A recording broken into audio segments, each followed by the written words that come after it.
Сәлем достар, мен бүгін сіздерге учебная группа деген дорамасын қысқаша мазмұндап беретін боламын. Менің ойымша дорама өте әсерлі, сол себепті соңына дейін бізбен бірге болыңыздар. Дораманың басында бір сыныпта сабақ өтіп жатады. Барлық оқушылар мұғалімді тыңдамай, өз-өздерімен ұйықтап жатады.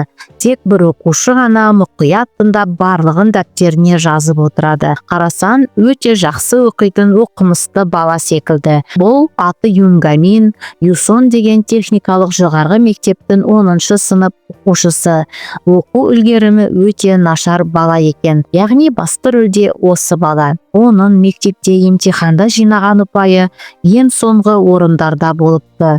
Репетитор жалдаса да үлгерімі еш өзгеріссіз қала берген екен. Бірақ оқуға құштарлығы өте жақсы. Оқу деп талпынып тұрған, жақсы баға алғысы келетін балалардың бірі. Мектептерде еш нәтиже шықпағасын техникалық жоғары мектепке түсем деп шешім қабылдайды. Яғни қазіргі оқып жатқан осы Юсон техникалық жоғары мектебіне. Бірақ бұл мектеп ол ойлағандай болмай шығады. Ылғи төбелес, балалар мұғалімді тыңдамайды, жалпы тәртіп деген мүлдем болмайды. Содан кейін ол өзі секілді оқуға құштарлығы бар баланы іздеп, бір баланы тапқандай болып, соған барып, менімен бірге оқуға дайындаласың ба деп сұрайды. Ол бала бұған түсінбей қарап қалады. Кейін оларға жаңа мұғалім келіп өз-өзін таныстырады. Ол әйел мұғалімнің аты Ли Хан Гён. Ол өзін осы 10-шы сыныптың жетекшісі екенін айтады. Оны Юнгамин таниды екен. Кезінде репетиторы болып істепті. Бір күні әлгі бала екеуі кітапханада бірге отырып қалады. Сол кезде Юнгамин оған оқу тобын, яғни учебная группаны құрайық деп ұсыныс білдіреді. Әлгі бала оған бұлай жасауға бәрібір Пихануль деген баланың мүмкіндік бермейтінін айтады. Ол, яғни Пихануль, Йонбек деген бандының бастығы, төраға Йонбектің баласы, мектепте бірінші орында тұрған бала екен. Бірақ оған Юнгамин мән бермей, бәрібір өз ойынан қайтпайтынын айтады. Әлгі бала, оның аты Сихён екен, бұған келіспейтінін айтып кетіп қалады. Бір кезде мектептің маңайында Сихёнға бір сотқар бала күш көрсетіп ұра бастайды. Сол кезде Юнгамин оларға өрт сөндіргішті шашып, Сихёнды құтқарып алып шығады. Бірақ әлгі сотқар бала өшін алу үшін бұларды тағы күтіп тұрады. Юнгаминді сұрап Сихёнды ұра бастайды. Сол кезде Сарчиктің маскасын киіп алып Юнгаминнің өзі де келеді. Маска киген себебі менің ойымша ол ешқандай төбелеске араласпай, ешкімге шаруасы болмай, тыныш қана сабағын оқып, осы мектепті жақсыға бітіріп кеткісі келеді. Бірақ анау бала Сихёнға тиісіп жатқасын көмектесуге тура келеді. Юнгамин жаттығу жасау сабақты жақсы оқуға әсер етеді деген оймен 3-ші сыныптан бастап жаттығуын тастамайды екен. Солай ол әлгі сотқар баланы бір соққымен құлатып, есінен тандырып жібереді. Сихён болса ан-тан болып қарап қалады. Содан кейін Сихён үйіне келеді. Әкесі екеуі сөзге келіп, Сихён сыртқа шығып отырғанда, өзінің қоқысқа лақтыруға жинап қойған математика дәптерін көріп қалады. Келесі күні Юнгамин сыныбына кіргенде, Сихённың математика дәптерін өзінің партасынан тауып алады. Сихёнға алғысын айтуға барғанда кенеттен біреу оның басынан орындықпен бір ұрады. Ол әлгі сотқар бала екен. Сварка маскасын киген Юнгамин екенін біліп қалыпты. Сотқар бала Сихённың математика дәптерін жағып жібермекші болады. Юнгамин болса оны қорғамақ болып екеуі солай төбелесіп кетеді. Басқа балалар сыныптан шығып сырттан екеуіне қарап тұрады. Әрине Юнгамин жеңеді. Сырттағы балалар таң қалып барлығы Юнгаминға қарап қалады. Сол кезде Сихённың Юнгамин жайлы ойы өзгеріп, оған барып оқу тобына қосылатынын айтады. Солай бірінші сериясы аяқталады. Екінші серияда жаңағы төбелес болған сыныпқа мұғалім, оның соңынан мектеп инспекторы кіріп, барлығын көреді. Директордың орынбасары Гаминді мектептен шығару керек деп шешім қабылдайды. Бірақ мұғалім Ли Хан Гён оларға Юнгаминнің оқу тобын құрғысы келетінін және өзі де соған көмектесетінін айтып, оған қорғап алып қалады. Инспектор да оны құп көретінін айтып қолдайды. Ал директордың орынбасары болса, егер оқу тобында 2 аптада кемінде 5 бала жиналса ғана рұқсат ететінін айтады.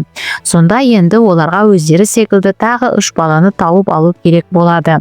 Солай олар өздерінің оқуға шақыратын қағаздарын мектептің ішінде әр жерге іліп қойып, кітапханада біреу хабарласып қалар деп күтіп отырады. Содан күтіп отырғаннан еш нәтиже шықпайтынын түсініп, өздері іздеуге кіріседі. Бірақ одан да еш нәтиже болмайды. Солай көңіл күйлері түсіп отырғанда мұғалім олардың көңілін аулау үшін бірге тамақ ішіп қыдырып қайтуға ұсыныс білдіреді. Сол кезде Юнгамен екеуінің пакеттері ауысып кетеді. Мұғалім Гаминға звондап, соны айтқысы келген кезде үйінің есігі ашық екенін байқайды. Ішіне кіріп қараса, үйінде Ли Хён-ву жүр екен. Мұғалім оларға үйден шығуларын сұрайды. Бірақ оған Ли Хён-ву Пиханулдың бұйрығын орындамай кетпейтінін айтады. Пихануль оларға мұғалімді қорқытсын деп айтқан екен. Сол кезде Гамин қоңырау шалып қалады. Мұғалім жауап берейін деп жатқан кезде Ли Хён-ву телефонын жұлып алып, мұғалімге шабуыл жасайды. Сосын кенеттен жарық өшіп қалып, біреу мұғалімнің қолынан тартып сыртқа алып кетеді. Ол оқушы Гон Йок екен. Екеуі қашып көлік тұрағына келген кезде аналар қуып жетіп, Гон Йокты ұрып тастайды. Кезек мұғалімге келіп жеткенде біреу Ли Хён-вудің қолынан ұстап қалады. Ол Юнгамин екен.